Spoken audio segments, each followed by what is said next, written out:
One person asked me how to pronounce my username, but yes, it's Knife of Ice, not Knife Office. Today I decided to make a video explaining some of the different types of bunts, what you do for them, and what situations you would probably use them in. So there's four I'm going to talk about today. Sacrifice, push, the squeeze or the suicide squeeze, either or is fine, and the buster, which we call something different. We call it a slap.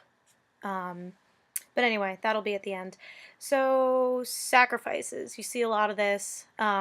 Usually you use this when you have a runner on first and there's 0 or 1 out. You don't want to do it with 2 outs.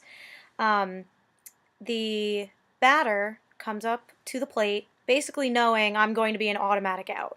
But their job is to put the bunt down so that the only choice that the fielders can make is to try and throw them out at first base.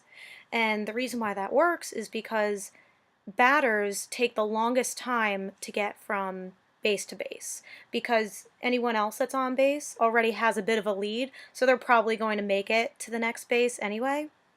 So that's why you don't want to, I guess, push it out too hard towards either the pitcher's mound, third, or first, but you also don't want to just drop it right at the plate for the catcher, because I've seen the catcher, pick up a sacrifice that was sitting right in front of the plate and actually throw out the runner at second. That's not what you want to do. You want to make sure that the lead runner advances. It doesn't matter what you do. You're basically just trying to get a run. That's your end goal is to make sure that runner advances. You don't care if you're safe or if you're out. Although being safe is a nice bonus, but usually you're not. It's a pretty routine play. Push bunts. Push bunts are interesting. They can go either way. They could be really good or really bad. So, as you guys probably notice in Ofuri, when you see someone square, well, we call it square up, when you show your bat like you're going to make a bunt. When you see someone square up, the first and third baseman automatically start charging in order to give themselves time to make a play. So what happens is if you push the pitch as a bunt past the first or third baseman, you have a possibility of being safe. So not only would you advance the runner, you would be an extra runner on base, which is always a good thing, even though, sacrifice, the whole purpose is to just make sure that the person on first advances, or the person on second. It can also happen if you have someone on second and you want to advance them. But here's one of the issues with a push bunt. If you push it right towards either the first or third baseman, or hell, even, the pitcher, they can field it quick enough that they might be able to get the lead runner. So that would be bad, because that would completely defeat the purpose of even bunting and just give you an out. So that can work either or. Suicide squeeze. They just call that squeeze in the series. So basically, you usually have a runner on third, usually less than 2 outs, and the whole purpose is to get the person on third home. And usually, at least from my opinion, this play is meant to fluster the fielders so much that they make an error.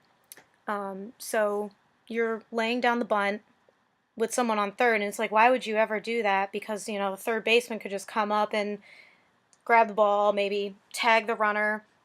It takes a lot of, I guess, communication and heads up from the runner on third, to make sure they know this is what's going on. They have to be patient.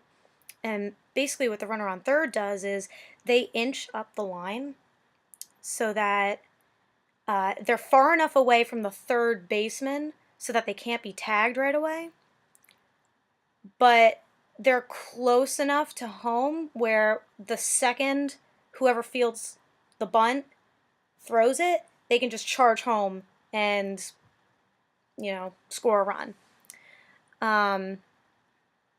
But yeah, for some reason, it really screws up with the fielders because they're like, oh crap, there's someone coming home. What do we do? Do we hold on to the ball? Do we let the batter get to first?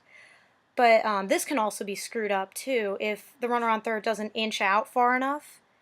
You can actually get the person at first, and then the first baseman. I used to play first base. What I used to do, if there was enough time, I would grab the ball. I wouldn't touch first base. I would run up the line and tag the batter so that I just had to flick it home, and the catcher just had to sweep tag, and you get both of them out. That's like worst case scenario if you're a batter. Let me think. This is a fun one. If you're the third baseman and you field it, what you usually do is you field it, you check over your shoulder to see what what the third base runner is doing. And then if they're far enough away, you just chuck it to first base.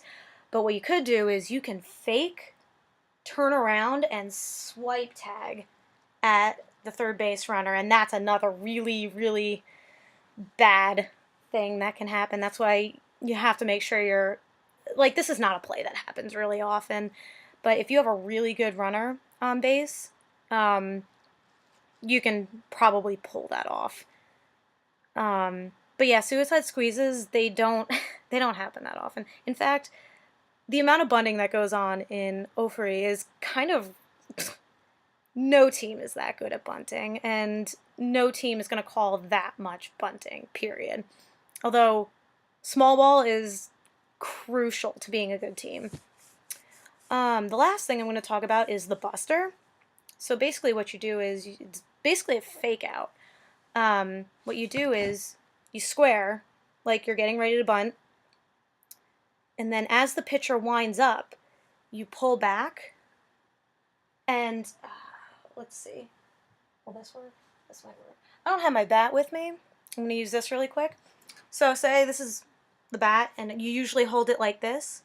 If you bunt, you go like this, and instead of coming all the way back down here, you actually drag this hand up, so you kind of choke up on the bat, and you hit it downwards into the ground to make sure that it's a grounder, and you hope that it bounces enough that it can actually bounce over fielders. That'll really screw them up. But also what you can do is you pretend to bunt, you pull back, and you can, if you're a good enough hitter, you can chop it so that it goes right over the infielders' heads so that it lands right on the green in between the infield and the outfield. That really screws with people, and you have to be a hell of a batter in order to do that. But yeah, that's kind of a fake bunt. What you could also do is you could square, pull back like you're about to hit it, and then square again, and first and third have absolutely no idea what they're doing.